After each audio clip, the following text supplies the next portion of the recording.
कुछ स्वादिष्ट है बनाना तो playrecipes.com पे जरूर है आना।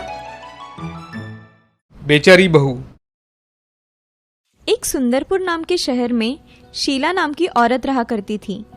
उसको एक बेटा था जिसका नाम था सुरेश। सुरेश बहुत ही होनहार था। वह एक बड़े कंपनी में काम किया करता था। एक दिन सुरेश एक फूल वाले की दुकान पर गया।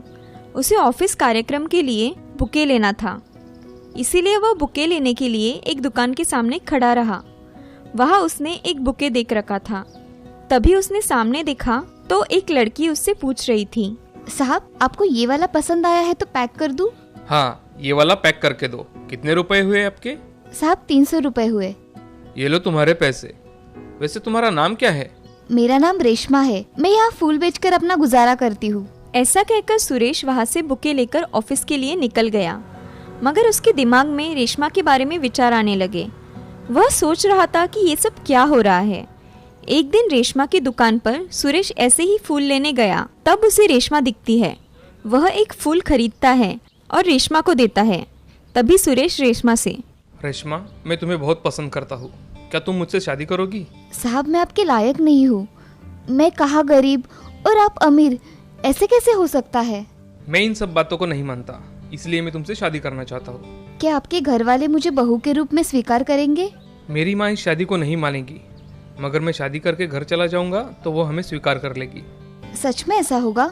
हाँ। तो मैं शादी करने के लिए तैयार हूँ। सुरेश ये सब सुनकर अगले महीने शादी करने का निश्चय करता है। तभी रेशमा और सुरेश एक दूसरे को समझ लेते हैं। वह दोनों एक दूसरे को पसंद करते हैं। सुरेश ये सब सुनकर अगले महीने शादी करने का निश्चय करता है। तभी रेशमा और सुरेश एक दूसरे को समझ लेते हैं। वह दोनों एक दूसरे को पसंद करते हैं। अब वह मंदिर में जाकर शादी कर लेते हैं और शादी करने के बाद सुरेश कहने के मुताबिक उसे अपने घर लेकर चला जाता है। उसकी माँ उसे देखती है तो बहुत खुश हो जाती है, मगर उसके साथ लड़की देख उससे पूछती है, अरे सुरेश, ये कौन है तुम्हारे साथ? माँ, ये रेशमा है। मैंने इससे शादी कर ली है। अब ये इस घर की बहू है। ये क्या कह रहे हो बेटे? मैंने तुम्हारे लिए कितने अच्छे रिश्ते देखकर रखे थे और तुमने इस गरीब से शादी कर ली। माँ, आप इसे कुछ मत कहिए। मैंने मेरे मर्जी से इससे शादी की है। आप इसको कुछ नहीं बोलोगी। और रहा सवाल गरीबी का, तो मैं सिर्फ इंसान देखता हूँ, पैसा नहीं। उसकी ये बातें सुन शीला, ठीक है बेटा, तुम कह रहे हो तो मैं इसे अपनी बहू मान लेती हूँ, मगर इसे हमारे तौर तरीके सीखने होंगे। मैं सीखूंगी माँ जी। ऐसा कहकर सुरेश और रेशमा अपने कमरे में चले जाते हैं। अब अगले दिन रेशमा अपने घर में किचन में खाना बनाती है। वह बहुत अच्छा खाना बनाती है और घर के सारे काम कर लेती है। उसकी सास शीला को ये बात अच्छी नहीं लगती, क्योंकि शादी उसकी मर्जी के खिलाफ हुई थी। अब एक दिन शीला रेशमा से, अरे रेशमा, मेरे लिए जरा चाय लेकर आना। जी माँ जी, अभी लाती हूँ। ऐसा कहकर रेशमा उन्हें चाय लेकर आती है। चाय लाने में थोड़ी देर हो जाती है तो शीला उसे कहती है, अरे बहू, चाय बना रही हो या खीर बना रही हो? नहीं माँ जी, ये देखो मैं ले आई। शीला चाय पीकर देखती है तो उसे चाय का स्वाद बहुत अच्छा लगता है, मगर बहू को कुछ बुरा भला कहने के लिए उसे कहती है, अरे बहू, चाय तो ढंग से बनाया करो, इसमें कुछ स्वाद ही नहीं है। माँ जी, मैं दूसरी बनाकर लाऊं? नहीं, रहने दो, यही रह गया था। डबल चाय बनाओ और मेरे बेटे के पैसे खर्च करो। रेशमा कुछ नहीं कहती। थोड़ी देर बाद रेशमा किचन में काम करने के लिए निकल जाती है। उस दिन शीला रेशमा के लिए बहुत सारे कपड़े धोने के लिए निकालती है। तभी, बहू, ओ बहू, सुनती हो? यहाँ कपड़े पड़े हैं, धो देना। रेशमा वहाँ आकर देखती है तो वहाँ इतने सारे कपड़े पड़े होते हैं। उन्हें देख रेशमा अपनी सास से, हाँ माँ जी, मैं धो दूंगी, अब चिंता मत करिए। ऐसा कहकर रेशमा अपना घर का काम निपटाकर 3 बकेट कपड़े धो डालती है और उसे सुखाने के लिए टेरेस पर चली जाती है। थोड़ी देर में रेशमा कपड़े सुखाकर आ जाती है। अब नीचे आकर उसके सास ने बाहर से टहलकर आने के बाद पैर साफ नहीं किए और वैसे ही घर भर घूमती ही रही। ये देख रेशमा समझ गई कि माँ जी जानबूझकर ऐसे कर रही है। ये देख शीला रेशमा से, अरे बहू, घर देखो कितना गंदा हो गया है, देखो जरा, इसे जल्दी साफ करो। जी माँ जी, अभी कर देती हूँ। ऐसा कहकर रेशमा अपना घर साफ कर देती है और सबके लिए खाना लगाने के लिए किचन में आ जाती है। खाना जल्दी जल्दी गर्म करके परोसती है। सभी खाना खाने के लिए बैठ जाते हैं। तभी रेशमा सबको खाना परोसती है। तब सुरेश बोलता है, रेशमा, खाना बहुत अच्छा बना है। रेशमा ये सब देख मुस्कुराई, मगर शीला को ये बात बिल्कुल पसंद नहीं आई। वह मन में कुछ सोचकर खाना खा लेती है और सोने चली जाती है। अगले दिन रेशमा खाना बनाती है और कुछ काम याद आने की वजह से किचन से बाहर चली जाती है। और तभी शीला किचन में आकर सब्जी में बहुत सारा मिर्च पाउडर डाल देती है और दूसरी सब्जी में बहुत सारा नमक डाल देती है। ये सब डालने के बाद शीला किचन से बाहर जाकर हॉल में बैठ जाती है। अब शीला रेशमा से बोलती है, अरे बहू, ओ बहू, आज खाना नहीं बनाया क्या? बनाया है ना माँ जी, मैं आपको खाना परोस देती हूँ। नहीं, अभी नहीं, अभी सुरेश आएगा, उसके साथ ही खाना खाऊंगी। ठीक है माँ जी, मैं बाकी के काम कर लेती हूँ। हाँ ठीक है। ऐसा कहकर शीला हॉल में पेपर पढ़ रही थी। तभी थोड़ी ही देर में सुरेश घर आ गया। उसे देख रेशमा, अजी आप आ गए? माँ जी कब से आपका खाने पर इंतजार कर रही है। अच्छा तुम खाना लगाओ, मैं फ्रेश होकर आता हूँ। ऐसा कहकर सुरेश फ्रेश होने चला जाता है। तभी रेशमा सब खाना गरम करके टेबल पर लगा देती है और खाना परोसती है। तभी रेशमा उसकी सास को आवाज देती है, माँ जी आइए, खाना लगा दिया है। हाँ आई। ऐसा कहकर शीला मन ही मन मुस्कुराई और खाना खाने टेबल पर आ गई। अब सुरेश भी आ गया। अब दोनों खाना खाने के लिए बैठ जाते हैं। तभी शीला एक निवाला खाती है तो उसे सब्जी बहुत तीखी लगती है। वह उसे वही थूकती है। थू थू थू थू थू थू। अरे ओ कमबख्त, अभी मारना चाहती हो क्या तुम मुझे? क्या हुआ माँ जी? अरे खाने में क्या मिलाया है तुमने? इतना तीखा, और ये सब्जी तो मैं खा भी नहीं सकती। अरे माँ, ऐसा क्यों कह रही हो? रेशमा खाना तो बहुत अच्छा बनाती है। अरे तू भी खा के देख, फिर बोल। सुरेश एक निवाला खाता है तो एक ही मिनट में वह निवाला बाहर निकाल डालता है और रेशमा से बोलता है, अरे रेशमा, तुमने आज खाना कैसे बनाया है? इतना तीखा और इतना नमक खाने में कोई डालता है क्या? अजय मुझे सच में नहीं पता ये कैसे हुआ, मैंने कम ही नमक डाला था। रेशमा, अगली बार ऐसी गलती नहीं होनी चाहिए, समझी? ऐसा खाना बनाओगी तो माँ तुम पर और गुस्सा हो जाएगी। जी अगली बार मैं ध्यान रखूंगी। अच्छा, ये खाना डाल दो और दूसरा खाना जल्दी बनाओ, मैं बाहर हूँ। जी मैं अभी बनाती हूँ। ऐसा कहकर रेशमा किचन में जाकर खाना बनाती है, मगर मन में सोचती है कि ये कैसे हुआ? मैंने तो नमक और मिर्च पाउडर सही तरीके से डाली थी, ये कैसे हो गया? रेशमा अब जल्दी जल्दी में खाना बना लेती है और खाना बनाकर सबको फिर से बुला लाती है। तभी सारे खाना खाने बैठ जाते हैं और खाना खा लेते हैं। सबको खाना खाते देख रेशमा बहुत खुश हो जाती है। वह सुरेश से, अजी आपका बहुत बहुत धन्यवाद, आपने मुझे समझा और फिर से खाना खाने के लिए आ गए। अरे आते कैसे नहीं? खाना नहीं खाते तो भूखा ही सोना पड़ता। ऐसा कभी हो सकता है भला? मैं आप दोनों को भूखा सोने दूं? चलो मैं सोने जा रहा हूँ। तुम तुम्हारा काम जल्दी खत्म करो और आ जाओ। जी मैं काम खत्म करके आती हूँ। ऐसा कहकर रेशमा किचन का काम करने चली जाती है। सुरेश भी सोने के लिए चला जाता है। शीला भी सोने चली जाती है और मन में बहुत खुश हो जाती है। शीला मन ही मन में, आज कैसे सबक सिखाया है रेशमा के बच्ची को। ऐसा कहकर शीला खुशी खुशी सो जाती है। अगले दिन शीला घर में बैठी थी तो उसके घर में एक दूर की रिश्तेदार सुमन आती है। कोई है घर में?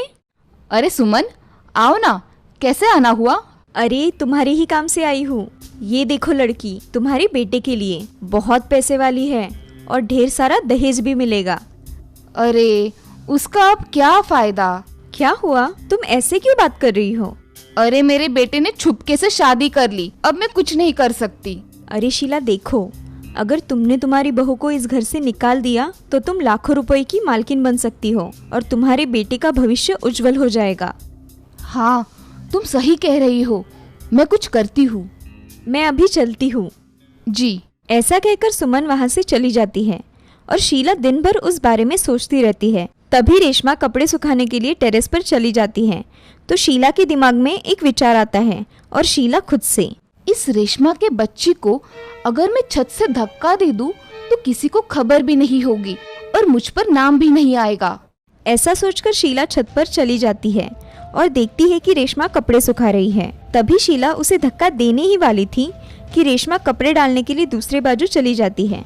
शीला जोर से आने की वजह से पैर फिसलकर नीचे गिर जाती है। उसे बहुत चोट आ जाती है। तब रेशमा उनके पास जाकर, अरे माँ जी आप कैसे गिर गई?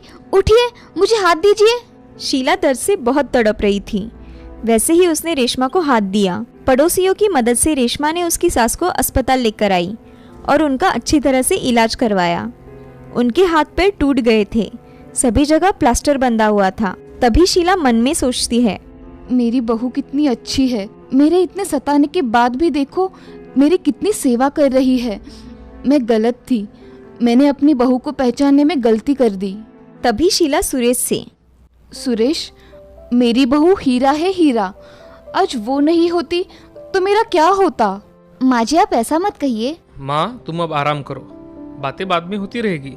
नहीं रे सुरेश, मैं हमेशा तुम्हें गलत समझती रही, मगर मैं गलत थी। मेरी बहू बहुत अच्छी है, मेरी सब बातें मानती है और उसके बदले में उफ भी नहीं करती। ऐसा कहते कहते शीला की आंखों में आंसू आ जाते हैं और रेशमा वह आंसू पोंछती है। माँ जी आप आराम करिए, रोइए मत, मैं यही हूँ, ठीक है। अब शीला कुछ दिनों बाद घर आ जाती है। तब रेशमा उसकी बहुत सेवा करती है। अब रेशमा और शीला खुशी खुशी रहने लगे थे। ये सब देख सुरेश भी बहुत खुश था। इस कहानी से हमें ये सीख मिलती है कि किसी के बारे में कभी भी बुरा नहीं सोचना चाहिए। जो दूसरों के बारे में बुरा सोचता है, भगवान उसके साथ वैसा ही करते हैं। कहते हैं ना, जैसी करनी वैसी भरनी। श्रीरामपुर नाम के गांव में एक राम नाम का किसान रहा करता था। उसके पत्नी का नाम था राधा। राधा को एक बेटी थी जिसका नाम था सुहानी। सुहानी बहुत ही समझदार थी। वो स्कूल में जाया करती थी। राम हर दिन खेत में जाकर अपना काम किया करता था। उसके साथ राधा भी हाथ बटा दिया करती थी। उससे राम को बहुत मदद हो जाती थी। एक दिन राम को अच्छा नहीं लग रहा था। तब राधा राम से, अजय आपको अच्छा नहीं लग रहा है तो आप थोड़ा आराम कर लीजिए। राधा, मैं आज सोच रहा हूँ घर पर रहकर ही आराम कर लूँ। हाँ, आप ऐसा ही कीजिए। मैं खेत में जाकर देखती हूँ, ठीक है? ठीक है राधा, मगर जल्दी वापस आना। हाँ ठीक है। अब राधा खेत में काम करने के लिए चली जाती है। खेत में जाते ही वो काम करने लग जाती है। काम करते करते उसे शाम हो जाती है। उसका उसे पता भी नहीं चलता। वो शाम होने पर घर जाने के लिए निकलती है। तभी उसे घर जाने के लिए बहुत देर हो जाती है। वो जल्दी जल्दी घर जाने के लिए निकलती है। तभी उसे रास्ते में बारिश लगती है। बारिश की वजह से राधा एक पेड़ के सहारे खड़ी रहती है। वो तेज़ बारिश में पूरी तरह से भीग जाती है। बहुत देर होने के बाद भी बारिश कम होने का नाम ही नहीं लेती। इसीलिए राधा घर जाने के लिए निकलती है। तभी उसे रास्ते में जाते जाते पैर को कुछ काट लेता है। उसे वक्त ही नहीं मिलता कि उसे किसने काटा है ये देखने के लिए। वो जल्दी जल्दी में घर पहुंच जाती है और घर जाकर अपने कपड़े बदलकर खाना बनाने के लिए लगती है। तभी सुहानी उसके पास आकर उसे कहती है, माँ तुम्हारे पैर में क्या हुआ है? देखो उस पर कितनी सूजन आई हुई है। अरे हाँ, खेत से जल्दी जल्दी आते समय पैर को किसी कीड़े ने काटा होगा। कल तक अच्छा हो जाएगा। चलो हम खाना खाते हैं। राधा खाना लेकर आती है और सभी खाना खाने बैठ जाते हैं। तभी राम राधा से, राधा, खेत में जाती हो तो थोड़ा जल्दी आया करो। आज देखो देर हो जाने की वजह से बारिश में भीग गई ना। हाँ जी, कल से घर जल्दी आऊँगी। ऐसा बोलकर वो सब खाना खा लेते हैं और खाना खाकर सभी सो जाते हैं। राधा अगले दिन सुबह जब उठती है तब वो देखती है कि उसका पैर अब बहुत सूज गया था और उसे उसके पैर से उठा भी नहीं जा रहा था। उसे कुछ समझ में ही नहीं आ रहा था कि ये सब क्या हो रहा है। जब वो सुबह नहीं उठी तो राम उसे देखता है तो वो उठी हुई बिस्तर पर पड़ी हुई थी। उसे देख राम राधा से, राधा, आज उठना नहीं है क्या? सुबह हो गई है। अजय मुझसे ये पैर हिलाया ही नहीं जा रहा। मैं क्या करूं? मैं कब से उठकर बैठी हूँ मगर उठ नहीं पा रही हूँ। अरे कुछ नहीं, तुम आराम करो थोड़ी देर, ठीक हो जाएगा। अजय ये पैर अंदर से बहुत दर्द कर रहा है। मुझे कुछ समझ में नहीं आ रहा है। मैं मेरा काम करके आता हूँ, बाद में तुम्हें वैद्य जी के पास लेकर जाऊंगा, ठीक है? हाँ जाओ, जल्दी अपना काम करके वापस आना। हाँ, तुम्हारे पास सुहानी रहेगी। मैं जल्द ही वापस आता हूँ। जी। ऐसा कहकर राम घर से काम करने के लिए चला जाता है। जब राम घर वापस आता है तो वो देखता है कि राधा को बहुत तेज बुखार चढ़ा हुआ है। ये देख राम जल्दी से वैद्य जी को बुलाने जाता है। तभी वैद्य जी से राम, वैद्य जी, मेरी पत्नी राधा को बहुत तेज बुखार है और कल उसके पैरों को कुछ काटा भी था। उसके वजह से उसके पैर में सूजन भी आ गई है। आप जल्दी चलिए वैद्य जी, मुझे बहुत चिंता लग रही है। ठीक है राम, चलो मैं आता हूँ। मुझे देखने के बाद ही पता चलेगा कि उसे क्या हुआ है। ठीक है वैद्य जी, आप जल्दी चलिए। चलो राम। ऐसा कहकर राम के साथ वैद्य जी चलने लगते हैं। वो जल्दी ही राम के घर पहुंच जाते हैं। घर में राधा बुखार से फनफना रही थी। उसका तेज बुखार देख वैद्य जी चिंता में डूब गए। वो उसके पैर के पास देखते हैं तो उसे जहरीले कीड़े ने काटा था। ये सब देख वैद्य जी, राम, राधा को ये सब कल ही हुआ है ना? हाँ वैद्य जी, कल ही उसे कुछ काटा है। इसे किसी विषारी कीड़े ने काटा है राम, इसीलिए उसका विष इसके पूरे शरीर में फैल गया है। मैं कुछ दवाइयाँ देता हूँ, तुम इसे वक्त पे देते रहना, ठीक है? मैं शाम को आकर देखता हूँ कि इसकी तबीयत में सुधार है या नहीं। जी वैद्य जी, ये दवाई खाना खाने के बाद ही देनी है ना? और ध्यान रहे उसको उठने मत देना, नहीं तो ज्यादा तकलीफ होगी। जी वैद्य जी। ऐसा कहकर वैद्य जी वहाँ से चले जाते हैं। राम राधा को खाना खिलाकर उसे दवाइयाँ देता है। ये सब देख राधा राम से, अजी मेरी वजह से आपको ये सब करना पड़ रहा है ना? मुझे नहीं लगता मैं अब ज़्यादा देर तक जिंदा रह पाऊंगी। अरे राधा, तुम कुछ भी बोलती हो, तुम्हें पता भी है तुम क्या बोल रही हो? मैं तुम्हारे बिना कैसे जी पाऊंगा बताओ? और हमारी फुलसी बच्ची का क्या होगा? अजी मुझे लगता है मैं अब आपके साथ कुछ दिनों की ही मेहमान हूँ, इसलिए आप मेरे जाने के बाद दूसरी शादी कर लेना। मेरी बच्ची को माँ का प्यार भी तो मिलना चाहिए ना। राधा, तुम ऐसा क्यों बोल रही हो? कुछ नहीं होगा तुम्हें। अब मैं थोड़ा आराम करती हूँ। ऐसा कहकर राधा अपनी आंखें बंद करके सो जाती है। तभी राम अपने बाकी के काम कर लेता है, मगर शाम होने पर भी राधा नहीं उठी, इसीलिए राम उसे उठाने चला जाता है। राधा का बदन ठंडा लगा तो राम ने उठाने के लिए उसे हिलाया तो उसे महसूस होता है कि राधा बेहोश है। वो वैद्य जी के पास चला जाता है और वैद्य जी उसके साथ चले जाते हैं। राधा को देखते ही राधा को देख वैद्य जी, राम, राधा अब इस दुनिया में नहीं रही। नहीं वैद्य जी, ऐसा कैसे हो सकता है? अभी तो राधा ठीक थी ना? राम, खुद को संभालो, मैं जो कह रहा हूँ वो सच है। उसके शरीर में जहर का असर ज्यादा हुआ था, इसलिए मैं उसे बचा नहीं सका। ऐसा कहकर वैद्य जी वहाँ से चले गए। राम का तो जैसे जीवन उजड़ गया था।